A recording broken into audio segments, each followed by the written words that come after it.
customer? Hey, Olive. Isn't this right here? Hey, Olive. Annoying Subway customer? Okay. Hello and welcome to Subway. How are you today? Hold on, I don't know yet. Okay, just let me know when you're ready. Which of them are $5? Well, if you look at the board right in front of your face, you can clearly see which of our subs are $5. Okay, I will get turkey, I guess. Okay, just to let you know, that is not a $5 footlong. That is ridiculous.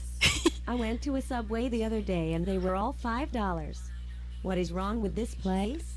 I'll mute it. I will get the tuna sub instead. The tuna sub is also not a $5 footlong.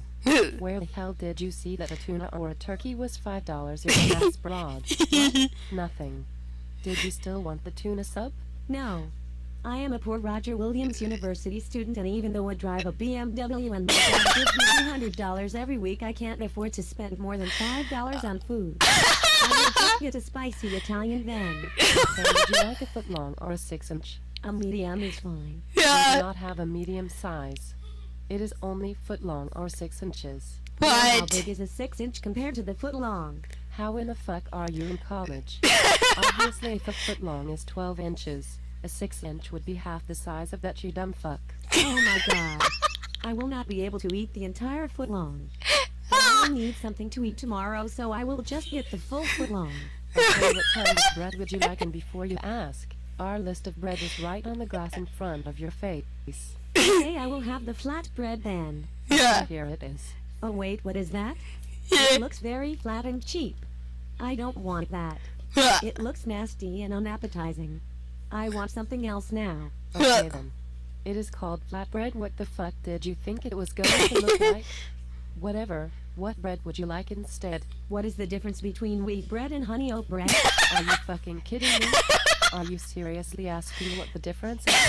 Can you not tell from the picture that our honey oat bread clearly has oats and nuts in it? I'll just take the wheat bread. Okay. What kind of cheese would you like on it? And once again, there is a list right in front of your fucking face. I don't care.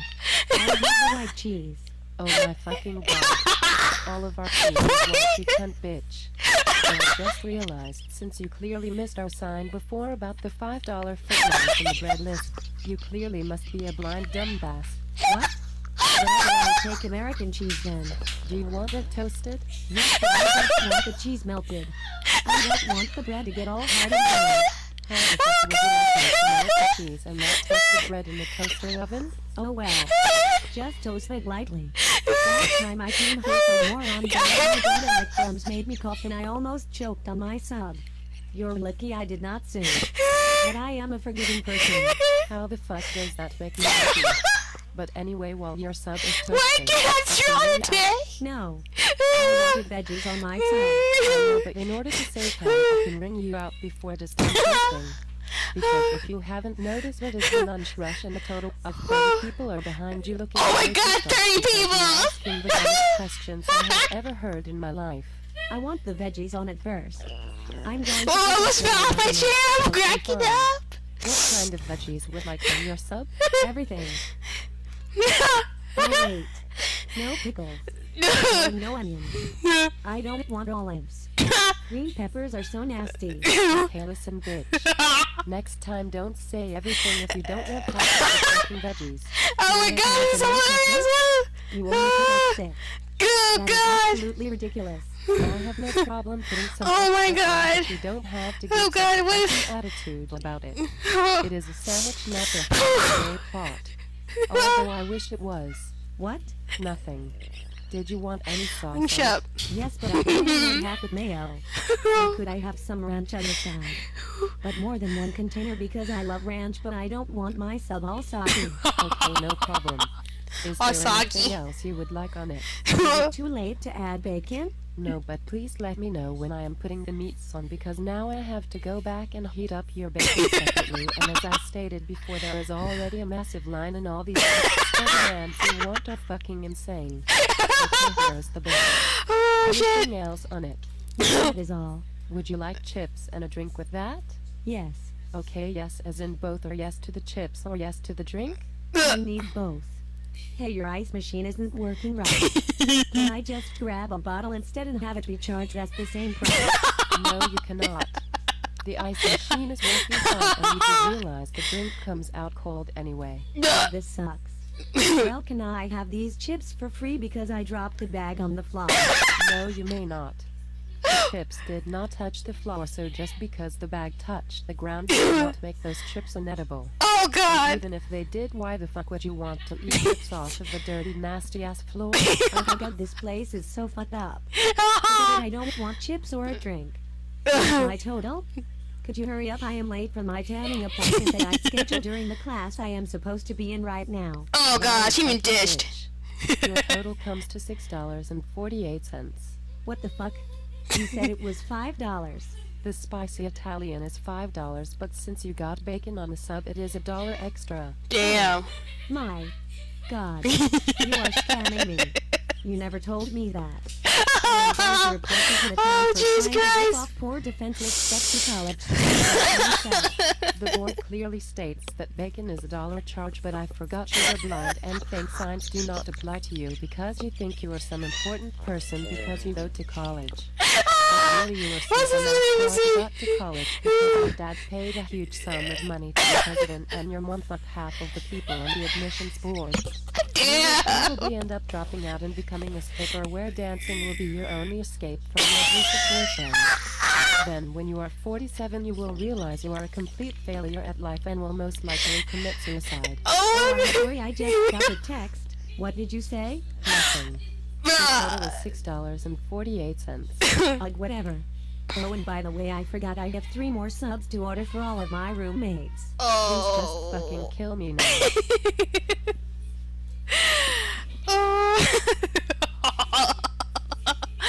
Oh damn, that's so funny. I'm sorry guys. I'm probably you guys didn't even hear half of what they're talking about, but that's okay.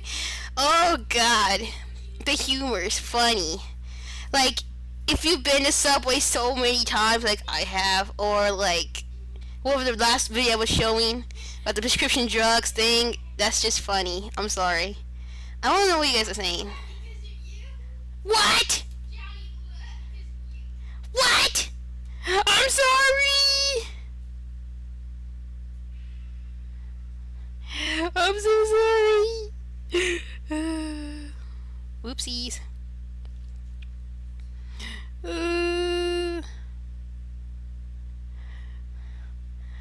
No, I'm sorry, Johnny. I'm sorry. I'm just ready for JMI. No other way to play the game the way I play. I could so. I ate too much on my. Oh wow! I just realized. 2, 1. Yes. Everyone's besides stories are emos. Creepy pasta is my lord. Yeah, pickles. They all need antidepressants. mine isn't him. He's an introvert. Mimi, when are we gonna listen to Slenderbone? Oh, So bring your friends. I don't know. Y'all come inside. We got a world premiere right here. Now get live. So don't change the dizzle. Turn it up a little. That's right. I promised to play Slenderbone. That I didn't finish because like The dizzle. the creepypasta because whatchamacallit.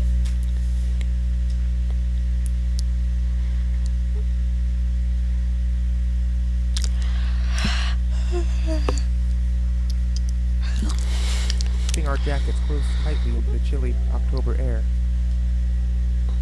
It's just We're listening to this as we story. draw. That's what they all say. Oops.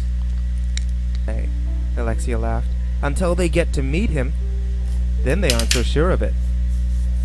Whether the story of Slenderbone was true or not remained a mystery. Even if my friend believed in such fairy tales, I was apprehensive to recognize such a ridiculous story. The legend is the sort of tale that only those who believe in Santa would consider as true. Slenderbone was a supernatural being. Mimi. Just some disturbed man. I Mimi, wasn't what? sure. The stories all differed. Why is everybody making me drop boobs? Even given him special powers. Why is in some everybody way. making see where have Regardless, boobs? most accounts depicted him as a really tall man, almost unnaturally so. Not only was Why he is a everybody head making- above most professional basketball players, but his arms were typically said to be inhumanly long. reaching down almost to his knees. Still, besides this strange detail, he was said to have What's the going on? appearance of a man wearing a suit and tie. Mimi. But by far Should. the most creepy aspect of the folklore was the fact that he was described as not having a face. Should. He had the skeletal structure of a human being for his head, But but where a pair of eyes were completely sealed show me shut. how to. No lips, no ears, no What? distinct features that humanized his presence. Slenderbone was, by all accounts, a figment of the imagination. A How to scary story for fuck the girls in what? town to lose their virginity. As they all said, if a Fuck girl doesn't have sex something. before college, she was going to get a visit How from to a fuck strange what? being that walked in the shadows I can't and only see. appeared at night when no one was around. They were going to get Slenderbone. Oh, how to fuck bunnies. Oh my god, no. That stuff sounds like No, your he doesn't know how to fate, fuck Alex, bunnies. I said. Some man coming to take your virginity against your will? I can't believe in such stuff like that. Whoever he is, he needs to be put in jail for starting such a story. And what makes you think that it was this one person who started a story? My friend turned to me. Hundreds of girls have seen him, Jamie. Outside of their shower, in the bushes at night, peering through the window. Slenderbone is more than just a legend. I merely snorted. Oh god. And besides, it's not my virginity we're talking about here. It's yours. We remained silent as we took the steps up to the Douglas Hall and up a flight of stairs for our next class, psychology. Just before the entrance to the classroom, I heard a couple of girls talking to one another. I should have ignored their voices as mixed background noise, but the subject of the conversation grabbed my attention. "I don't know, Becky," one of them said. "I think I saw him again last night, looking through my window." She was visibly distraught. "It's okay," the other soothed her fears. "He isn't going to harm you. He's merely there to warn you about what's coming." The other girl shook her head, perhaps not believing her friend. "No," she whimpered. "I don't want him to. It can't happen like this." What? I must have been standing too close listening in on their discussion because both of them turned and looked at me. "What do you want?" the girl that was apparently Becky asked me. I Becky. didn't respond, and headed into the classroom, thinking about what the distraught girl had said, but mostly blowing it off as my imagination getting the better of me. "Nice try," I said to Alexia as we sat down. "No matter what you do to get me to believe that crazy shit, I'm not going to." "What are you talking about now? Those girls?" I said, pointing to the couple of classmates that had just entered. "Planting them there so that I would hear their conversation was smart on your part, but I'm still not going to believe it." "You're really not going to change your mind, are you?" Alexis asked. "I've been trying to warn you, Jamie, but if you don't accept the facts and find a boy soon, you'll see for yourself." "Oh yeah? And what's going to happen if I don't?" I was watching us. Then something grabbed my attention off to the right, just beyond the concrete path. I saw a shape moving behind the trees, gliding along the shadows. It was slow as I watched it, a towering figure of inhuman heights, but truly organic, and not a fixture of the surrounding environment. With each pass out into the open, I saw a hint of his body, like part of the arm or the shoulder, just before he disappeared behind a tree and never came out from the other side. The figure was much too large to hide behind the trunk, so it was as if he simply vanished. Okay. Did you see that?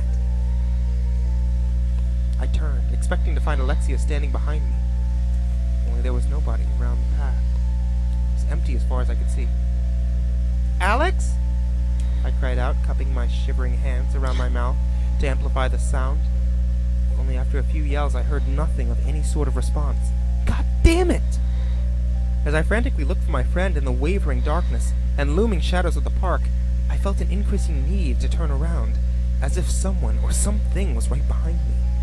It was that feeling, like being chased in a dream, with a predator right on my heels, only no matter how hard I tried and how fast I ran, I could never get away. But as far as I could tell, this wasn't a dream. He was human in proportion, but far above any man that I had ever seen before.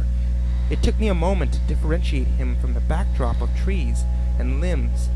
Once my eyes focused on the gargantuan figure that stood on the sidewalk, not more than 20 feet away, I screamed and turned to run.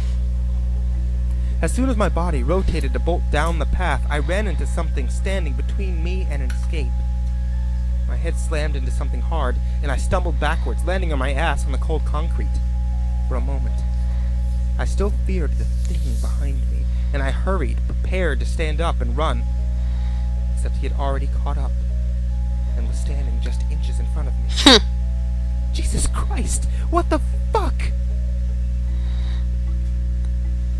He was a man, as much as the devil himself could look like a human being. He wasn't really a man, more than his general appearance pretended to be. Suddenly, I felt a piercing headache, like a drill was forcing itself into my scalp, grinding against the very bone that kept my brain intact. The streetlight next to me flickered as the figure appeared and disappeared into the overwhelming darkness with each flash. No, I panicked. No, I screamed. You can't be real!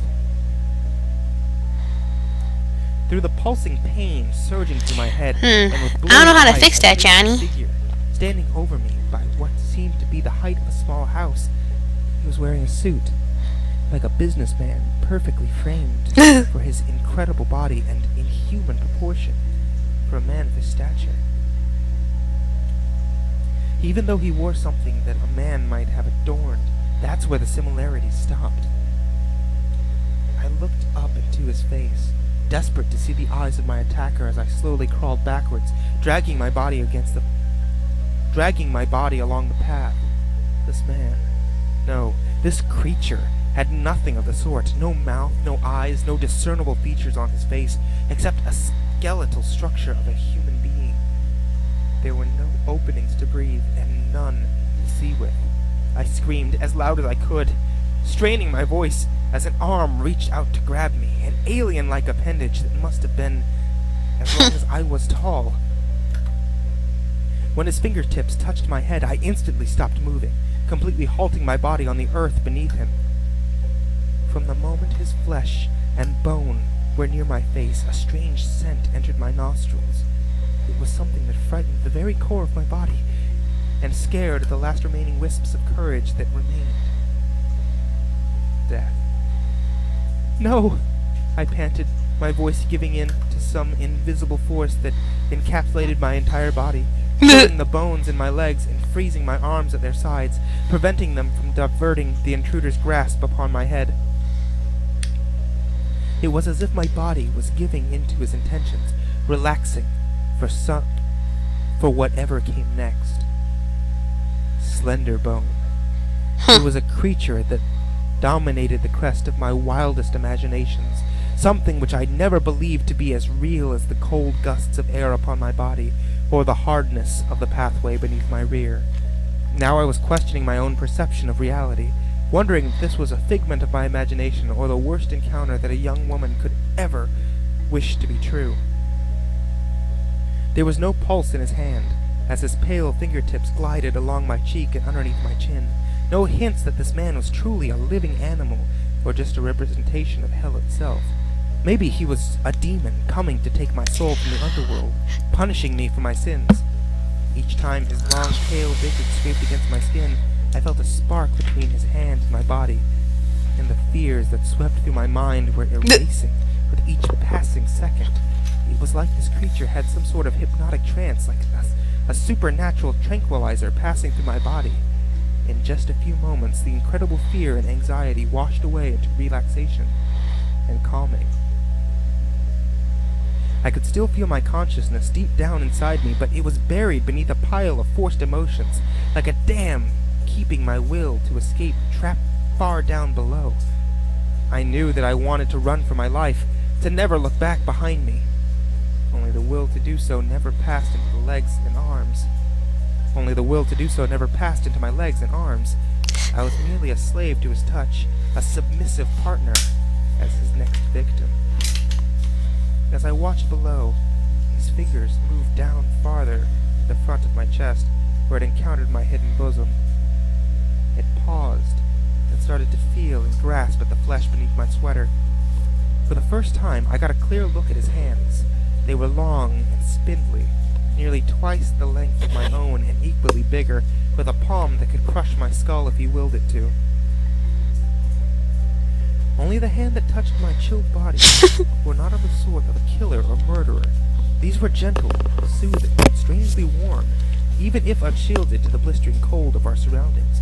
It was as if there was a radiating heat within him, a fire burning so hot that even the coldest winds could not douse it. It was a small detail which made me shudder with his touch against my breasts. It wasn't because of fear, but of arousal. Oh boy. In one quick swoop, Slenderbone's hand was down the front of my sweater and busy caressing my bosom, which had slowed considerably from a frantic heaving just minutes before. I felt his fingertips push beneath the cups of my bra, squeezing at the flesh that filled the undergarment and focusing on my nipples. They quickly became hard as they were touched and tweaked, sending sparks all along my body. "No!" I squeaked out one last time, feeling my mind fight for its right to exist behind a burden of new emotions. No longer was I fighting for my own survival or struggling to flee this hellish place. No, as my arms relaxed and my legs spread open ever so slightly, I was welcoming it. With one more tweak of my sensitive flesh, a moan escaped my lips. Perhaps I was truly under a spell now, or fighting just plain madness, but I didn't regret it. I followed it up with another, and then another even louder than the first two. His hand had expert precision, grabbing and pinching the swollen tissue with the experience of a lover who knew how to appease a girl's arousal, and then some. When I was too concentrated on the sensation coming from my chest, I barely recognized my pants being unbuttoned by another hand snaking its way down the front of my jeans. It was so slow and calculated that I jumped whenever I felt a finger pull aside the waistband of my panties and graze against my moist, intimate region. Deep down, a part of me knew that I should be scared for my life in this situation, fighting for my dignity and defending against a creature whose intention was nothing more than having sex with me. But those worries were hidden deep behind the squeals of pleasure coming from my mouth and echoing in the dense woods. I looked into his face in the dark recesses of shadows where his eyes would have been if he had a pair. I wondered how he could see like this, or how Slenderbone knew where he was, at least, or what he was doing. "Oh God," I moaned, biting my lip. Given his absurd presence and abilities, there was a definite supernatural spark to his existence. Even with the otherworldly figure and impressive stature, he knew what he was doing. Without the sense to see or even breathe, it appeared his methods were well memorized and excruciatingly complex. Although Oh shit! sensual, I dropped my mail! it barely crossed my mind that this was perhaps not his first time. Not his first I time. was bucking my hips now, involuntarily meeting the advances of his fingers against my warm snatch. He had started slow, just teasing the outer folds of my lower lips, and touching the sensitive skin just near my clit, as Jennifer had many times. Then, as my pleasure peaked to a new height, he plunged a finger deep into my darkest recess of my anatomy, causing me to quiver with carnal desire, and literally shake in overwhelming sensation. Even experiencing sex with my girlfriend numerous times, some bringing me to shattering orgasms, this was different. No, you're doing so good, Pickles! With one quick jerk, his entire hand was down between my legs, with a couple of fingers penetrating my moist folds, pumping in and out as my heart raced. My screams sent a flock of birds scattering into the distance, flying away as a girl cried out in pure lust. My pussy was so tight, barely stretching to accommodate.